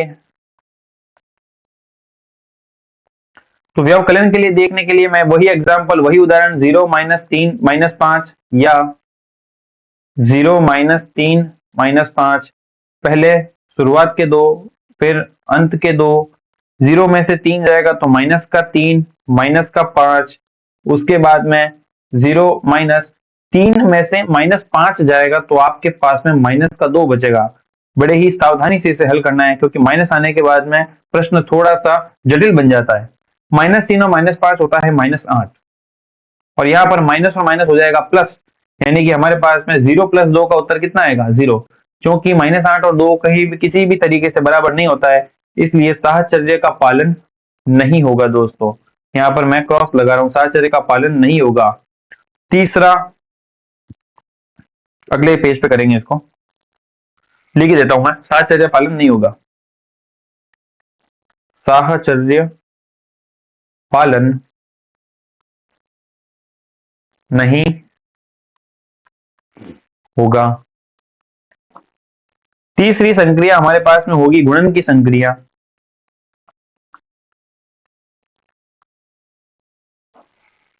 तीसरी संख्या दोस्तों, तीसरी संक्रिया होगी गुणन की संक्रिया। गुणन की संक्रिया में हमें देखना है साहचर्य का पालन होगा या नहीं, तो हम वही संख्याओं को पुनः हमारे पास में लेके चलेंगे, 0 3 और 5। 0 को ले ले तो संख्या 0 हो जाएगी, छोड़ो 0 को नहीं लेंगे। 2 गुणा 5 गुणा 60 या 2 गुणा 5 गुणा 60, चलो 0 ले लेते हैं, क्योंकि पूर्ण संख्या से 0 होगा तो अच्छा लगेगा। 0 और 0, ये शुरुआत में पहले शुरुआत के दो, बाद में अंत के दो। 0 का गुणा 5 से उत्तर होगा 0 गुणा 7, या 0 गुणा 5 का गुणा 7 से 5 और 7 35। अब दोस्तों 0 का गुणा 7 से उत्तर आएगा 0, और उसके पश्चात 0 का गुणा 35 उत्तर आएगा 0, क्योंकि हमारे पास में दोनों ही संभावना में, दोनों ही सिचुएशन में हमारे पास में क्या आ रहा है 0 आ रहा है, इसका मतलब साहचर्य का पालन होगा, साहचर्य पालन होगा। तो हमारी अंतिम संक्रिया होगी भाग की संक्रिया। भाग की संक्रिया को लगाकर देखेंगे क्या उत्तर आ रहा है क्या नहीं आ रहा है। तो 0 भाग 5 भाग 7 या 0 भाग 5 भाग 7, पहले शुरुआत के दो, बाद में अंत के दो। तो 0 भाग 5 में भाग लगेगा 7 का, 0 भाग 5 हमारे पास में उत्तर आएगा 0 भाग 7, 0 भाग 7 हमारे पास में उत्तर आएगा 0। बिल्कुल इसी प्रकार 0 भाग 5 भाग 60 कितना उत्तर आएगा, 5 भाग 7 उत्तर आएगा हमारे पास में दोस्तों 5 का भाग 5 में जाएगा 7 का भाग, पॉइंट लगेगा 0, 7 7 49, 1 0, 7 एकम 7, 3 0, 7 चौक 28, मतलब 0.71 हमारे पास में उत्तर आएगा। और इसी प्रकार 0 का भाग लगेगा 0.71 से, तो हमारे पास में उत्तर आ रहा है 0। 0 की कंडीशन में हमारे पास में उत्तर तो 0 आ रहा है, पर यदि हम इन्हीं संख्याओं को 0 के अलावा कोई और संख्या लेकर अगर चेक करते हैं तो हमारे पास में उत्तर क्या आ रहा है उसे देखते हैं। उसके बाद में हम लोग निर्णय लेंगे कि साहचर्य का पालन भागफल में होता है या नहीं होता है। ठीक है, तो यदि हमारे पास में इसकी जगह है,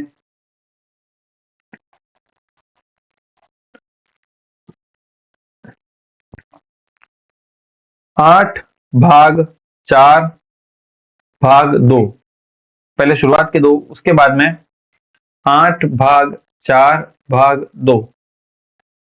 तो 8 का भाग, पहले कोष्टक की संख्या को हल करेंगे, 8 का भाग 4 में जाएगा, 2 भाग 2, 2 का भाग 2 में लगेगा तो उत्तर आएगा 1। इसी प्रकार 8 भाग 4 का भाग 2 में जाएगा 2, 8 का भाग अगर 2 में लगेगा तो हमारे पास में उत्तर आएगा 4। चूंकि 1 और 4 आपस में बराबर नहीं होते हैं, इसलिए साहचर्य का पालन नहीं होगा।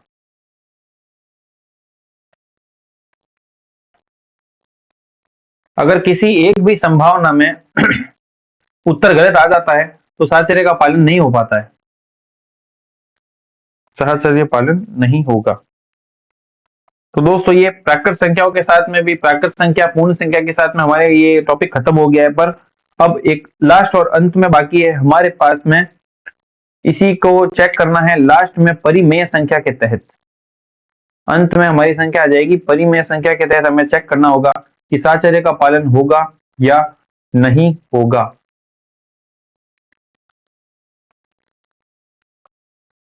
परिमेय संख्या सबसे पहले चेक करेंगे योग के लिए। तो योग के लिए चेक करने के लिए 1/2 प्लस 3/2 प्लस 5/2, ये सारी एक परिमेय संख्या है, इन्हें ले लेंगे। या 1/2 प्लस 3/2 प्लस 5/2, बिल्कुल इसी प्रकार से हल करेंगे। पहले शुरुआत की दो, उसके बाद में अंत की दो। चेक करते हैं क्या उत्तर वही आ रहा है। चूंकि आधार समान है, इसलिए जो अंश होगा वह स्वयं ही आप अपने आप क्या हो सकता है, ऐड हो सकता है यानी जुड़ सकता है। तो 1 और 3 कितना होगा, 4/2 प्लस 5/2। चूंकि हर अभी भी समान है, इसलिए 5 और 4 कितना हो जाएगा, 9/2। बिल्कुल इसी प्रकार यहाँ से हल करेंगे, 1/2 प्लस, चूंकि हर समान है इसलिए अंश जुड़ जाएगा 8/2। और इसी प्रकार से चूंकि हर समान है इसलिए अंश जुड़ जाएगा, इसलिए 9/2। चूंकि 9/2 और 9/2 आपस में क्या होती है, समान होती है, समान संख्या है 9/2 दोनों ही, इसलिए साहचर्य का पालन होगा, साहचर्य पालन होगा। बिल्कुल इसी प्रकार आएगा व्यवकलन के लिए।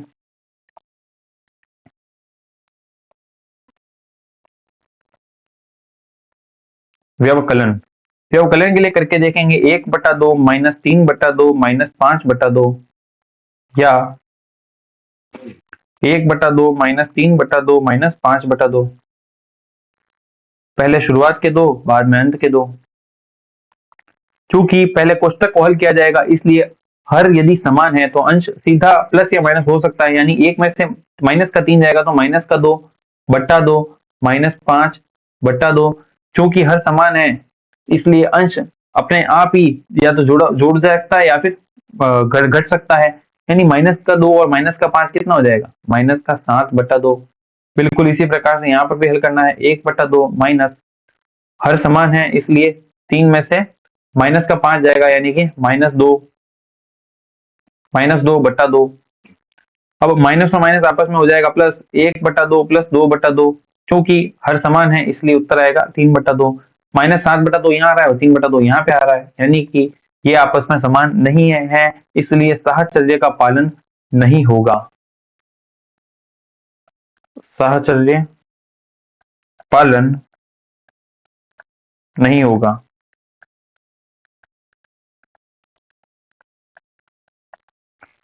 इसी प्रकार हमें इसी संक्रिया को गुणन में और हल में, गुणन में और भाग में चेक करना है।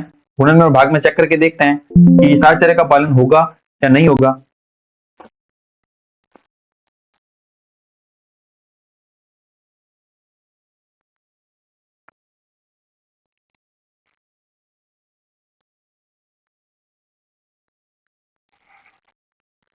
तो दोस्तों गुणन में चेक करके देखेंगे।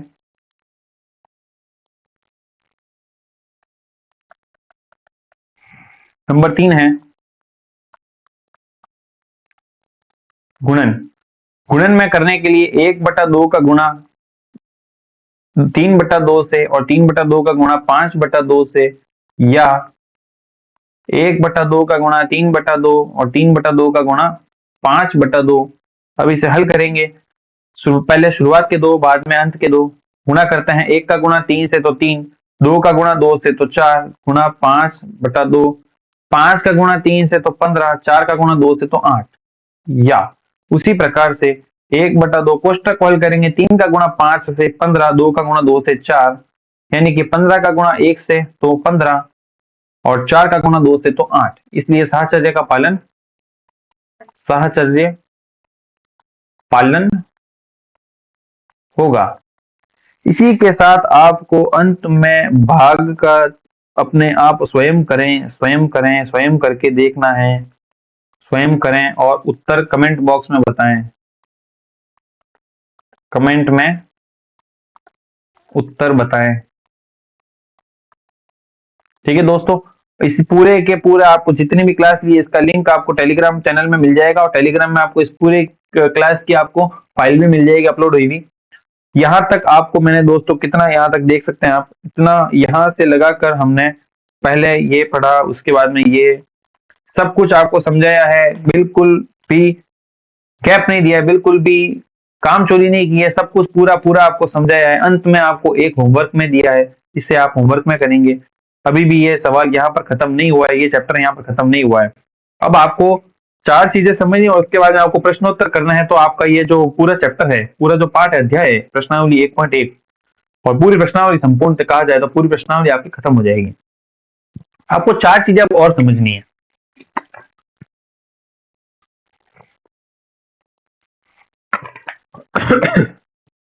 चार चीजें हो जाएंगी आपकी। सबसे पहले आ जाएगी योग तत्समक, दूसरा है गुणात्मक तत्समक, तीसरा है योज्य प्रतिलोम और चौथा है गुणात्मक प्रतिलोम। सिर्फ और सिर्फ समझना है। योग तत्समक होता है कोई ऐसी संख्या आपको योग के तहत पता होनी चाहिए जिस संख्या को यदि किसी भी संख्या में जोड़ दिया जाए तो हमारे पास में उत्तर में किसी भी प्रकार से कमी या वृद्धि नहीं होनी चाहिए, यानी कि हमारा उत्तर अपरिवर्तित रहना चाहिए। ठीक है, तो ये कैसे पता करेंगे? जैसे अगर मेरे पास में, मैं मान लेता हूं मेरे पास में यहाँ पे 5 लिखा है, ऐसी कौन सी संख्या है जिसको मैं 5 में जोड़ूंगा तो मेरे पास में उत्तर 5 ही रहेगा? बहुत ही आसान सवाल, बिल्कुल कुछ नहीं, 0। यानी कि हमारे पास में 0 ही वह संख्या है जिसे हम किसी भी संख्या में जोड़ दिया जाए तो हमारे पास में संख्या अपरिवर्तित रहती है। इसलिए योग तत्समक हमारे पास में क्या हो जाएगा? 0। 0 एक योग तत्समक है। बस इतना ही था, बिल्कुल। इसको अच्छी लैंग्वेज में, अच्छी राइटिंग में लिख दूंगा। उत्तर बात वही है, 0 एक योग तत्समक है। बिल्कुल इसी प्रकार से दूसरी चीज आती है गुणात्मक तत्समक। ऐसी कौन सी संख्या है जिसको यदि मैं किसी भी संख्या से गुणा कर दूंगा तो हमारा उत्तर अपरिवर्तित रहेगा? जैसे यहाँ पे उदाहरण भी लिख दूंगा मैं। उदाहरण, पहला उदाहरण 5 + 0 कितना आएगा उत्तर? 5। दूसरा उदाहरण 7 + 0 उत्तर कितना आएगा? 7। तीसरा उदाहरण -2 + 0 उत्तर कितना आएगा? -2। यानी कि 0 एक ऐसी संख्या है जिसे हम किसी भी संख्या में यदि जोड़ दिया जाए तो हमारे पास में उत्तर में किसी भी प्रकार का परिवर्तन नहीं होगा। इसी प्रकार 1 को यदि हम किसी भी संख्या से गुणा कर दिया जाए तो उस संख्या के उत्तर में किसी भी प्रकार से परिवर्तन नहीं मिलेगा। तो क्या है? 1 एक गुणात्मक तत्समक है। गुणात्मक तत्समक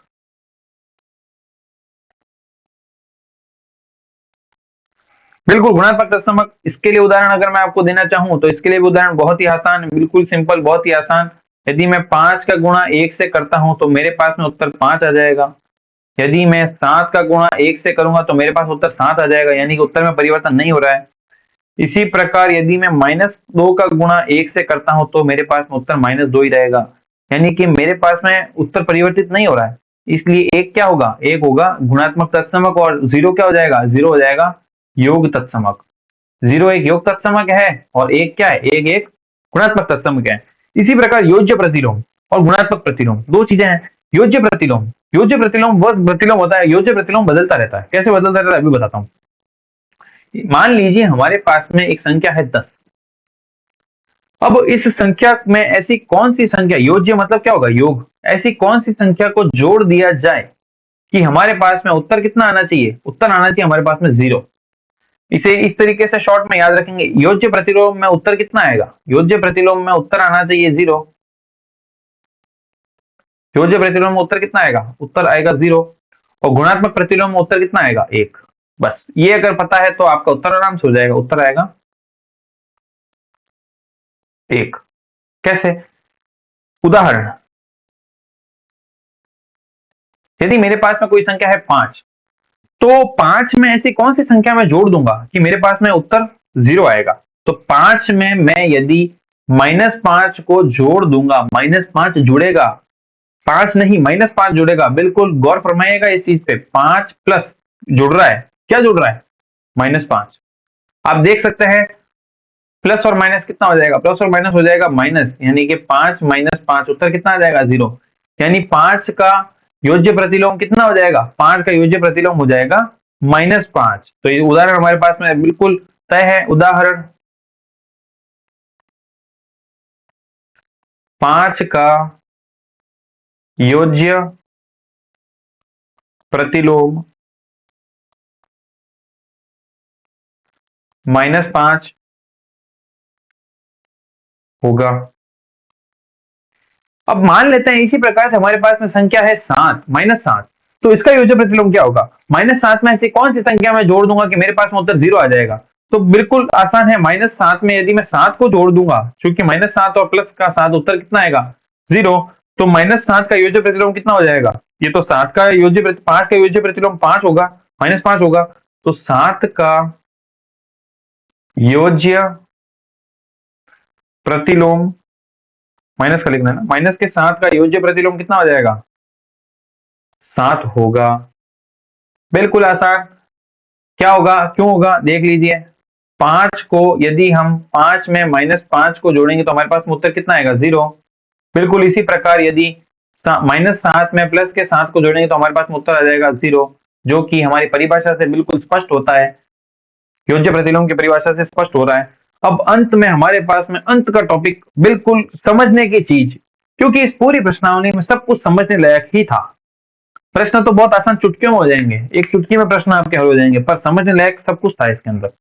समझने लायक गुणात्मक प्रतिलोम में यह होता है, यदि आपके पास में कोई संख्या दी हुई है, 5 को ले लेते हैं, चलो 5 यदि कोई संख्या है, 5 को मैं ऐसी कौन सी संख्या से गुणा करूंगा कि मेरे पास में उत्तर आएगा 1? तो आप खुद जानते हैं 5 को यदि मैं 1/5 से गुणा करूंगा तो 5 से 5 कट्टा हो जाएगा और उत्तर आ जाएगा मेरे पास में 1।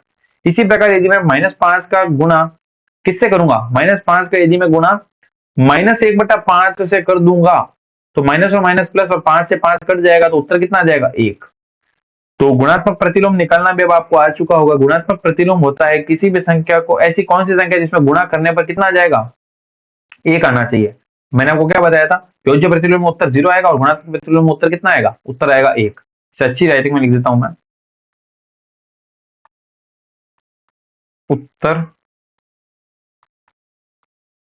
आएगा 1। इसका भी उदाहरण लिख लेते हैं। उदाहरण, 5 का गुणात्मक प्रतिलोम, ये मेरे हिसाब से हमें पीछे आ जाएगा। ये 5 का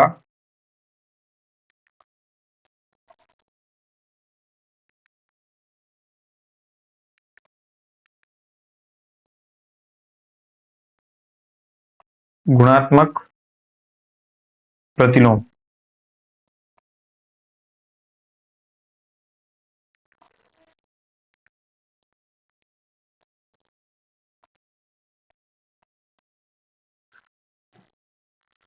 पांच का गुणात्मक प्रतिलोम हो जाएगा 1/5।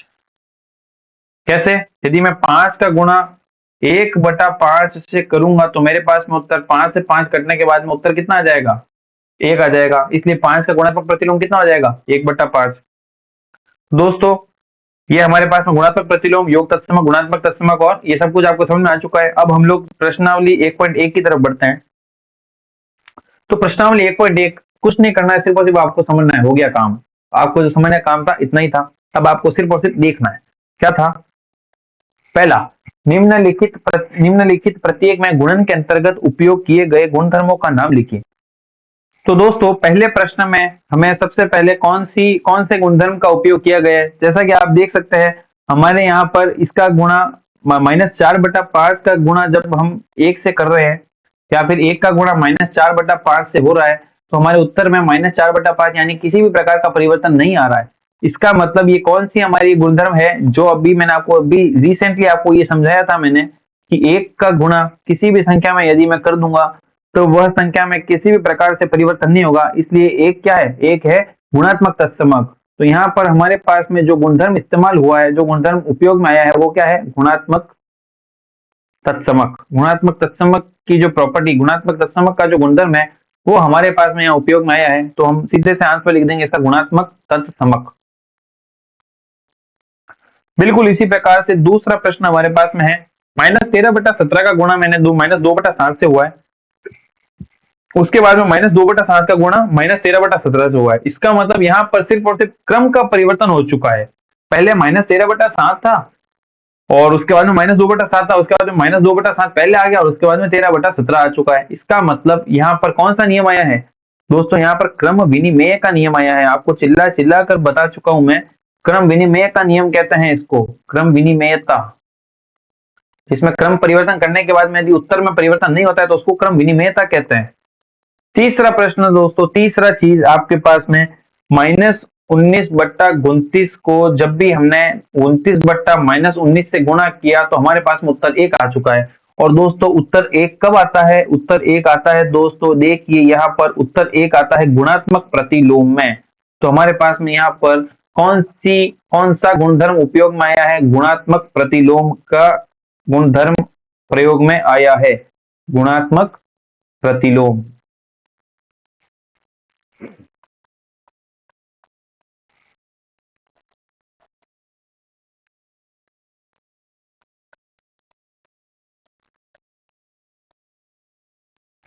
बिल्कुल इसी प्रकार से दोस्तों यदि मैं प्रश्न 2 को करना चाहूं तो प्रश्न 2 मेरे पास में कितना हो जाएगा, प्रश्न 2 में बताइए कौन से गुणधर्म की सहायता से आप इसका अभिकलन कर सकते हैं। ये कौन सा गुणधर्म है दोस्तों, मैंने आपको समझाया है 1/3 का गुणा 6 गुणा 4/3 को, उसके बाद में दूसरा क्या है 1/3 गुणा 6 गुणा 4/3। चूंकि आपको अभी मैंने समझाया था, पहले एंड के दो कैसे भी क्रम परिवर्तन करने कुछ फर्क नहीं पड़ेगा, पहले शुरुआत के दो उसके बाद में अंत के दो को लिया है। तो यहाँ पे कौन सा गुणधर्म है, ये है साहचर्यता का गुणधर्म। तो हमारे पास में इसका उत्तर आ जाएगा साहचर्यता, साहचर्यता का गुणधर्म। तो दोस्तों इसके साथ में मैंने कक्षा 8 की प्रश्नावली 1.1 को शुरुआत से लगाकर अंत तक बिल्कुल अच्छे तरीके से बिना किसी भी चीज को छोड़े, बिना किसी चीज को स्किप किए, आपको एक एक चीज को बिल्कुल अच्छे तरीके से समझाया है। तो दोस्तों अब आपका फर्ज बनता है इस वीडियो को पूरे तरीके से देखने का और एक बार देखने के बाद में इसका रिवीजन करने का, क्योंकि यह प्रश्नावली आपकी 1.1 में भले ही 2 सवाल है, पर यह पूरी प्रश्नावली आपके पूरे शिक्षा के क्षेत्र में आपकी जितनी भी जर्नी चल रही है, आपकी इस पढ़ाई की जर्नी में ये पूरी प्रश्नावली बहुत ही महत्वपूर्ण योगदान रखती है, इसलिए आपको ये प्रश्नावली अच्छे तरीके से आनी चाहिए। तो दोस्तों आपका ये धर्म बनता है कि आप इस वीडियो को आगे उस व्यक्ति से शेयर करें जिसे इस प्रश्नावली की हिंदी माध्यम में बहुत ही आवश्यकता है। ठीक है दोस्तों, फिर मिलते हैं इसी वीडियो में, इसी प्रकार के वीडियो में, इसी चैनल के ऊपर। जय हिंद, जय भारत।